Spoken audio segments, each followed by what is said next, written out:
At some point, as a dungeon master, you're going to want to run your own adventure. And this could be an encounter, this could be an exploration in a dungeon, or perhaps a wilderness map, or maybe even something as elaborate as a campaign, where literally you're building and evolving a world. And as a DM, this is your first big step. Now, we've been working on some ideas of the DM's toolkit, skills, ways of handling the players, immersion, setting the narrative, finding your vision and voice, finding the type of adventures that you like to run, essentially developing your DM personality. And at some point, you're going to make that leap to creating and running your own adventure. The first step that I would recommend, and this step can really come at any point. You might start out as a DM immediately writing some of your own adventures, or you might play some of the pre-published adventures, maybe some of the classic modules, and then from there, make the jump. What I like to do in filling out an adventure is follow a 3-part formula. And in sharing this formula, it works out really well because it can be simplified in such a way that you could have a D&D adventure and play a D&D adventure in 1 hour, or you can use it as a much bigger guideline for a campaign. So it scales really, really well. Part 1, Part 2, Part 3. Part 1 is the adventure hook. Part 1 is what draws the characters in, draws the party in, and gives them a reason to go on a quest. It could be something as simple as they're in a local tavern in the city and someone offers to sell them a treasure map for 5 gold pieces. It could be they're in a tavern and they hear rumors of goblin and orc raiders and draconian forces outside kind of attacking caravans, and maybe they're going to investigate. Something to encourage them, give them a little gold, give them some experience, something to move into the adventure proper. This moves us into Part 2, where they go out and they begin to explore for the adventure. So again, using this analogy of a treasure map, maybe it's a small dungeon, maybe it's a crypt, maybe it is part of the roadway that is a little bit obscured, and at night there's ambushes there. So they go, they set up, they hide, they wait.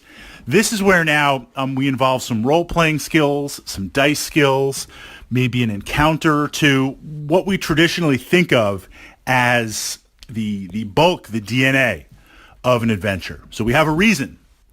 We have the excitement and the dice rolling. And then Part 3 is going to be a final confrontation, a boss fight, a lieutenant fight, a chance to utilize some skills.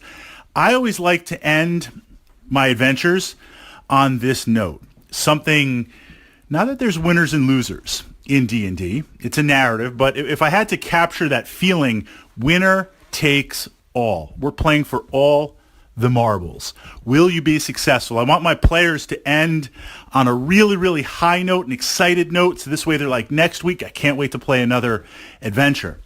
Or if they're defeated, a chance for revenge, or a chance to approach the realms as a new character. So again, this map analogy, you bought the map at the inn, that sets it up, that's Part 1.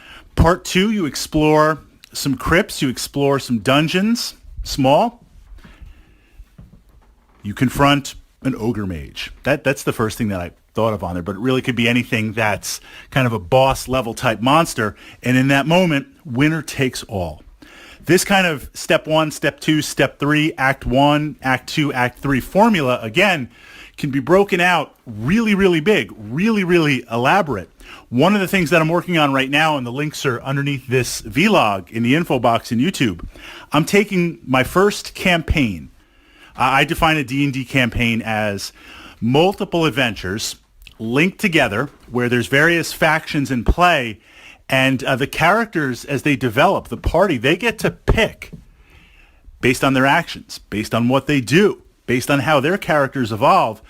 They get to kind of pick and see how things are going to turn out. And I find campaigns really exciting because as the DM, while I have a set story, I don't really know. I don't really know how it's going to end up, where it's going to go on there. So one of the first campaigns that I ever ran, my Draken Saga campaign, I've run it about 10 or 11 times now. Lasting to complete the campaign is anywhere from 3 to 4 months or so. on there, and I've had a blast running this, and every time it's a little bit different. I'm taking all of those notes. I'm taking the initial campaign notes, the things that different players, amazing stuff that they've done over the years, and I'm rewriting it. And when I wrote it, I used this Act 1, Act 2, Act 3, and now I'm using this idea of 1, 2, 3 to refine it. And I'm putting up some of my design notes and looking at various parts of it through my channel with the links underneath this info blog if you're interested. I will see you in the game.